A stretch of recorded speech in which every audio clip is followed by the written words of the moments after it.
देखिए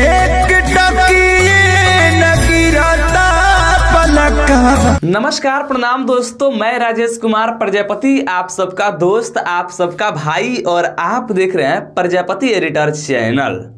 दोस्तों, आप सबको पता होगा कि कल 25 अक्टूबर को झारखंड में खेसारी लाल यादव जी का और अक्षरा सिंह जी का एक साथ में स्टेज प्रोग्राम था।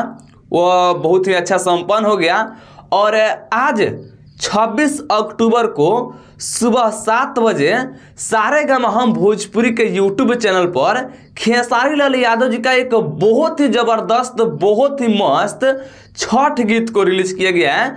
उस गीत का नाम है बलाकवा तू दे द छठी माई।